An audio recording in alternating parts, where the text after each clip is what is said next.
ಗುಡಿಬಂಡೆ ಪಟ್ಟಣದಲ್ಲಿ ರಾಷ್ಟ್ರೀಯ ಹಬ್ಬಗಳ ಆಚರಣಾ ಸಮಿತಿಯಿಂದ ಸಂವಿಧಾನ ಶಿಲ್ಪಿ ಅಂಬೇಡ್ಕರ್ ಹಾಗೂ ಹಸಿರು ಕ್ರಾಂತಿಯ ಹರಿಕಾರ ಡಾಕ್ಟರ್ ಬಾಬು ಜಗಜೀವನ್ ರಾಮ್ ಅವರ ಜಯಂತಿಯನ್ನು ಅದ್ಧೂರಿಯಾಗಿ ಆಚರಿಸಲಾಯಿತು. ವೇದಿಕೆ ಕಾರ್ಯಕ್ರಮಕ್ಕೂ ಮುನ್ನ ಪಟ್ಟಣದ ಮುಖ್ಯ ರಸ್ತೆಗಳಲ್ಲಿ ಮಹನೀಯರ ಅದ್ಧೂರಿ ಮೆರವಣಿಗೆ ನಡೆಸಲಾಯಿತು. ಪಟ್ಟಣದ ಕೆರೆಯ ಬಳಿ ನೂತನ ಅಂಬೇಡ್ಕರ್ ಭವನ ನಿರ್ಮಾಣ ಕಾಮಗಾರಿಗೆ ಗಣ್ಯರು ಗುದ್ದಲಿ ಪೂಜೆ ನೆರವೇರಿಸಿದರು. ಕಾರ್ಯಕ್ರಮದಲ್ಲಿ ಮಾತನಾಡಿದ ಶಾಸಕ ಸುಬ್ಬಾರೆಡ್ಡಿ, ಕೇವಲ ಅಂಬೇಡ್ಕರ್ ಜಯಂತಿ ಆಚರಣೆ ಮಾಡಿದರೆ ಸಾಲದು, ಅವರು ಹಾಕಿಕೊಟ್ಟಿರುವ ಆದರ್ಶದ ಹಾದಿಯಲ್ಲಿ ನಡೆದಾಗ ಮಾತ್ರ ಜಯಂತಿ ಆಚರಣೆಗೆ ನಿಜವಾದ ಅರ್ಥ ಬರುತ್ತದೆ. ನಮ್ಮ ಕಾಂಗ್ರೆಸ್ ಸರ್ಕಾರವು ದಲಿತರ, ಬಡವರ ಹಾಗೂ ಶೋಷಿತರ ಪರವಾಗಿ ಕೆಲಸ ಮಾಡುವ ಸರ್ಕಾರವಾಗಿದ್ದು ಸಂವಿಧಾನದ ಆಶಯಗಳಂತೆ ಆಡಳಿತ ನಡೆಸುತ್ತಿದೆ ಎಂದರು. ಅಂಬೇಡ್ಕರ್ಗೆ ದೊಡ್ಡ ಹೂವಿನ ಹಾಕಿ ದೊಡ್ಡ ಪಲ್ಲಕ್ಕಿ ಮಾಡೋ ಬದಲು ಅದನ್ನು ಮಾಡೋಣ. ಅದರ ಜೊತೆಗೆ ಅಂಬೇಡ್ಕರ್ ನಡೆದಂತ ದಾರಿಯಲ್ಲಿ ನಡೆದ್ರೆ ನಿಜವಾದ ಗೌರವ ಕೊಡುವಂತ ಅದು ವ್ಯವಸ್ಥೆ. ನಾವೆಲ್ಲರೂ ಇನ್ನಷ್ಟು ಅಂಬೇಡ್ಕರ್ ಬಗ್ಗೆ ತಿಳ್ಕೋಬೇಕು. ಯಾವತ್ತೂ ಒಬ್ಬ ಮನುಷ್ಯ ಅವಮಾನ ಪಟ್ಟಾಗಲೇ ಏನಾದ್ರೂ ಮೇಲೆ ಸಾಧಿಸ್ಬೇಕು ಅಂತ ಛಲ ಬರೋದು. ಅಂತ ಛಲ ಬಂದಿತ್ತು ನಮ್ಮ ಅಂಬೇಡ್ಕರ್ ಸಾಹೇಬರಿಗೆ.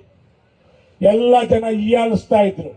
ಸ್ಕೂಲಲ್ಲಿ ಸರಿಯಾಗಿ ಅವ್ರನ್ನ ಯಾರು ಪಕ್ಕದಲ್ಲಿ ಕೂರಿಸ್ಕೊಳ್ತಾ ಇಲ್ಲ, ಎಲ್ಲದು ಸರಿಯಾಗಿ ನೀರು ಕೊಡ್ತಾ ಇಲ್ಲ. ಯಾಕಂದ್ರೆ ಈ ಅಸ್ಪೃಶ್ಯತೆ ಅನಿಷ್ಟ ಪದ್ಧತಿ ಸುಮಾರು ವರ್ಷಗಳಿಂದ ಇದೆ ನಮ್ಮ ದೇಶದಲ್ಲಿ, ಇಲ್ಲ ಅಂತ ನಾನು ಹೇಳಕ್ಕಲ್ಲ.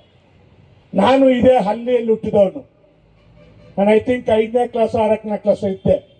ನಮ್ಮೂರಲ್ಲೇ ನೋಡ್ತಾ ಇದ್ದೆ, ಪಾಪ ಯಾರಾದ್ರೂ SC ST ಬಂದ್ರೆ ಚಂಬಲ್ಲಾಗ್ಲಿ ಗ್ಲಾಸಲ್ಲಾಗ್ಲಿ ನೀರು ಕುಡಿತಾ ಇಲ್ಲ, ಬಾಯಲ್ಲಿ ಇಟ್ಕೋಬೇಕು, ಮೇಲಿಂದ ಉಯ್ತಾ ಇತ್ತು, ಟಚ್ ಆಗ್ಬಾರ್ದು ಅಂತ. ಅಂತ ಅನಿಷ್ಟ ಪದ್ಧತಿ ನಮ್ಮ ದೇಶದಲ್ಲಿ ಇತ್ತು ಹಿಂದಿನ ಕಾಲದಲ್ಲಿ. ಆದ್ರೆ ಈಗಂತ ಪದ್ಧತಿ ಇಲ್ಲ. 99% ಇದೆ, ಇನ್ನ 1-2% ಎಲ್ಲ ಇರಬಹುದು, ನಾನಿಲ್ಲ ಅಂತ ಹೇಳಕ್ಕಾಗಲ್ಲ.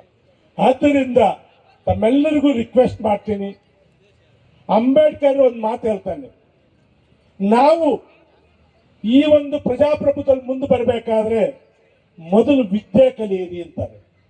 ನಾವು ವಿದ್ಯೆ ಕಲಿದಾಗ, ನಮ್ಮ ಮಕ್ಕಳಿಗೆ ಒಳ್ಳೆ ಶೈಕ್ಷಣಿಕವಾಗಿ ಅಭಿವೃದ್ಧಿ ಹೊಂದಿದಾಗ ಮಾತ್ರ ನಮ್ಮ ಜೀವನ ಹಸನಾಗಿರಲು ಸಾಧ್ಯ.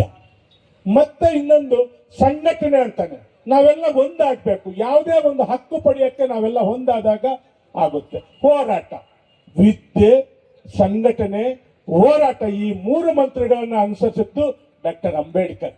ನಮಗೆಲ್ಲ ಅವರು ಅದನ್ನೇ ಹೇಳಿದ್ರು, ಈ 3 ಮಂತ್ರಗಳನ್ನು ಯಾರು ಜೀವನದಲ್ಲಿ ಅನುಸರಿಸ್ತಾರೋ ಖಂಡಿತವಾಗ್ಲೂ ಅವರು ಈ ಒಂದು ದೇಶದಲ್ಲಿ ಅಭಿವೃದ್ಧಿ ಸಾಧಿಯಲ್ಲಿ ಸಾಗ್ತೀರಾ ಅಂತ ಅಂಬೇಡ್ಕರ್ ಆ ಮಾತನ್ನು ಹೇಳಿದ್ರು. ನಾವೆಲ್ಲರೂ ಇವತ್ತು ಡಾಕ್ಟರ್ ಅಂಬೇಡ್ಕರ್ ನಡೆದಂತ ದಾರಿಯಲ್ಲಿ ನಡೆಯೋಣ ಅನ್ನೋ ಮಾತನ್ನು ಈ ಸಭೆಯ ಮುಖಾಂತರ ತಮಗೆ ಹೇಳಿ.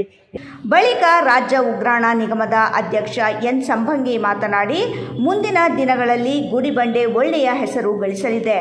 ಐತಿಹಾಸಿಕ ಹಾಗೂ ಪ್ರವಾಸೋದ್ಯಮ ಕ್ಷೇತ್ರದಲ್ಲಿ ತಾಲೂಕು ಸಾಕಷ್ಟು ಅಭಿವೃದ್ಧಿ ಹೊಂದಲಿದೆ.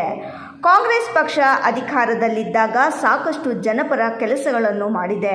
ಉದ್ಯೋಗ ಖಾತ್ರಿ ಹಾಗೂ ಉಳುವವನೇ ಭೂಮಿಯ ಒಡೆಯದಂತಹ ಕ್ರಾಂತಿಕಾರಿ ಕಾರ್ಯಕ್ರಮಗಳನ್ನು ಜಾರಿಗೆ ತಂದ ಕೀರ್ತಿ ನಮ್ಮ ಸರ್ಕಾರಕ್ಕೆ ಸಲ್ಲುತ್ತದೆ ಎಂದರು.